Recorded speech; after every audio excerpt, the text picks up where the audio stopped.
ఒకప్పటి గురు శిష్యులే ఇప్పుడు అక్కడ ప్రత్యర్థులు. గురువు మొన్నటి దాకా మరో నియోజకవర్గం, పైగా ఆలస్యంగా టికెట్ కన్ఫర్మ్ అయింది. దీంతో ప్రచారంలో ఓ అడుగు ముందున్నారు శిష్యుడు. గురువు బండి బయటకి తీసేలోపే నియోజకవర్గం అంతా ఓ రౌండేసి వచ్చేశాడు ఆయన్ని మించిన శిష్యుడు. ఇద్దరు ఓటమి ఎరుగని ధీరులే, కానీ ఈసారి ఒకరు ఓడిపోవాల్సిందే. గురువు అనుభవం గెలుస్తుందా, శిష్యుడి నమ్మకం నిలుస్తుందా? భీమిలి ఫైట్ లో ఎవరి బలాబలాలేంటి?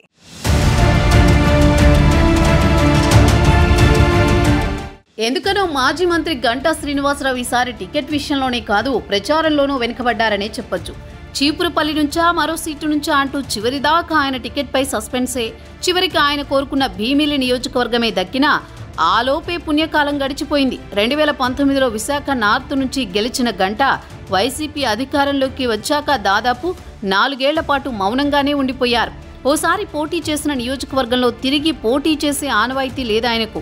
కానీ ఈసారి అందుకు భిన్నంగా గతంలో తాను ఎమ్మెల్యేగా గెలిచి మంత్రిగా పనిచేసిన భీమిలి నియోజకవర్గం నుంచి బరిలో నిలిచారు. దీంతో రాష్ట్ర వ్యాప్తంగా భీమిలి నియోజకవర్గంపై ఆసక్తి పెరిగింది.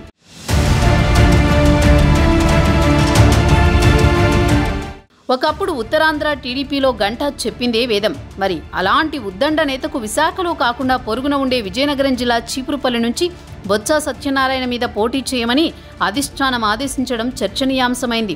జిల్లా మారేందుకు గంటా ఆసక్తి చూపకపోవడంతో చివరికి భీమిల నుంచి పోటీ చేయమని ఆదేశించగానే ఎన్నికల ప్రచారంలోకి దిగారు గంటా శ్రీనివాసరావు. ఒకప్పటి ఆయన శిష్యుడు అవంతి శ్రీనివాస్ భీమిలలో గంటాకి ప్రధాన ప్రత్యర్థి. వైసీపీ నుంచి బరిలో ఉన్న అవంతి శ్రీనివాసరావు మాటల తూటాలు కురిపిస్తున్నా ఎందుకో మౌనంగా ఉంటున్నారు గంటా.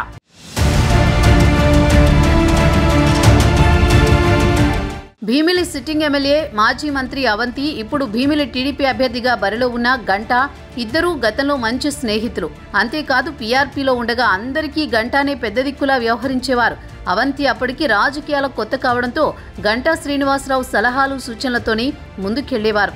అందుకే ఆ ఇద్దరిని గురు శిష్యులు అని కూడా పిలుచుకునేవారు. ఒకప్పుడు ఇద్దరి మధ్య మంచి సాన్నిహిత్యం ఉండేది.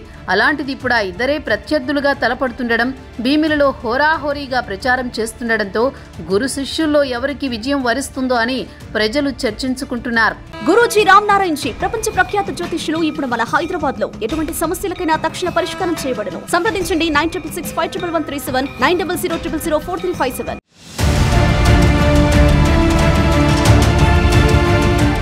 2019 ఎన్నికల సమయంలో అవంతి గంటా ఇద్దరు భీమిలి టీడీపీ టికెట్ కోసం పోటీ పడ్డారు. అధిష్టానం దగ్గర గంటాకే పలుకుబడి ఉండడంతో అవంతి శ్రీనివాసరావు వైసీపీలో చేరిపోయి భీమిలి టికెట్ దక్కించుకున్నారు. గంటా భీమిలి టికెట్ కోసమే పట్టుబట్టినా ఆఖరి నిమిషంలో అవంతిపై పోటీకి మనసొప్పక మరో నియోజకవర్గం చూసుకున్నారు. కానీ ఈసారి నో సెంటిమెంట్ అనుకుంటూ అనివార్యంగా అవంతిపై పోటీ చేయాల్సిన పరిస్థితి ఏర్పడింది. 2019 ఎన్నికల్లో అవంతి సబ్బం హరిని ఓడించి ఎమ్మెల్యేగా గెలిచారు. వైసీపీ ప్రభుత్వంలో మంత్రి కూడా అయ్యారు. గంటా ఆఖరి నిమిషంలో విశాఖ నార్త్ నుంచి పోటీ చేసి టీడీపీ ఎమ్మెల్యేగా గెలిచారు. అయితే ఎందుకనో పార్టీలో కొనసాగేందుకు అయిష్టంగానే ఉన్నారు. పార్టీ మారేందుకు విశ్వ ప్రయత్నాలు చేశారు. అయితే గంటా వైసీపీలోకి రాకుండా అవంతి శ్రీనివాస్, విజయసాయిరెడ్డి గట్టిగా అడ్డుపడ్డారు. గంటా వస్తే తాను పార్టీలో ఉండనని అవంతి కరాఖండిగా చెప్పేశారన్న ప్రచారం కూడా జరిగిందప్పుడు. ఆ సమయంలో గంటాపై తీవ్ర స్థాయిలో విరుచుకుపడ్డారు అవంతి. మళ్ళీ ఇప్పుడు కూడా అదే స్థాయిలో గంటాపై దాడి మొదలు పెట్టారు.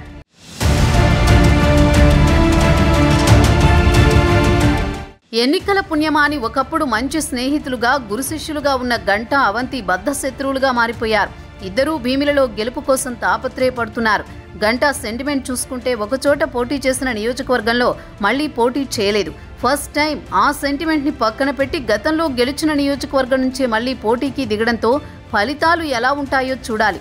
ఓటమి లేదంటున్న గంటాకు ఓటమి రుచి చూపిస్తానంటూ సవాల్ విసిరారు అవంతి. భీమిలలో సిట్టింగ్ ఎమ్మెల్యేగా అవంతి అందరికీ అందుబాటులో ఉంటూ ప్రజా సమస్యల పరిష్కారంలో ముందున్నారని చెబుతారు. గంటా మాత్రం విశాఖ నార్త్ నుంచి గెలిచాక భీమిలి కేడర్ని పట్టించుకోలేదని ఆరోపణలు ఉన్నాయి.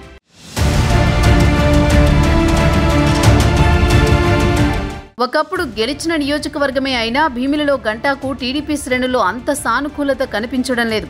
భీమిలి టికెట్ ఆశించిన టీడీపీ, జనసేన అభ్యర్థుల అసంతృప్తితోనే తప్పదన్నట్లు గంటాతో కలిసి పనిచేస్తున్నారు. భీమిలి వైసీపీలో పట్టు పెంచుకున్న అవంతి శ్రీనివాస్ గంటాపై కూటమి పార్టీలో ఉన్న అసంతృప్తిని తనకు అనుకూలంగా మలుచుకునే ప్రయత్నాల్లో ఉన్నారు.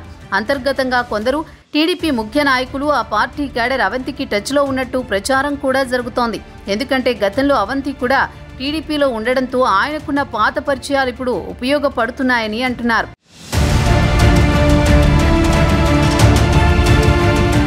అవంతి మైకు ముందు ఏం మాట్లాడుతున్నా, తెర వెనక ఏం చేస్తున్నా గంటా మాత్రం ఇవేమీ పట్టించుకోకుండా తన ప్రచారం తాను చేసుకుపోతున్నారు.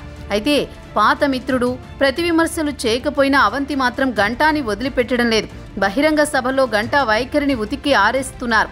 అవంతి గంటా పోటీ చేసిన నియోజకవర్గంలో మళ్లీ పోటీ చేయరని, ఇప్పుడు అవసరం వచ్చింది కాబట్టే మళ్లీ భీమిలికి వచ్చారని అవంతి విరుచుకుపడుతున్నారు. దీంతో నియోజకవర్గంలోని టీడీపీ క్యాడర్ కూడా గంటా విషయంలో పునరాలోచనలో పడిందంటున్నారు. మొత్తానికి భీమిలి రాజకీయం రసకందాయంగా మారిందని చెప్పొచ్చు. మరి భీమిలి ప్రజలు ఆ ఇద్దరిలో ఎవరి వైపు అన్నది అంతు పట్టడం లేదు. తాను చేసిన సేవలను చూసి మళ్లీ గెలిపించాలని కోరుతున్న సిట్టింగ్ ఎమ్మెల్యే అవంతికి పట్టం కడతారా? అవన్నీ పక్కన పెట్టి భీమిలిలో మరోసారి అదృష్టాన్ని పరీక్షించుకుంటున్న గంటాను గెలిపిస్తారా? చెప్పలేం. ఎన్నికల తెరపై చివరి క్షణం దాకా వీక్షించాల్సిందే.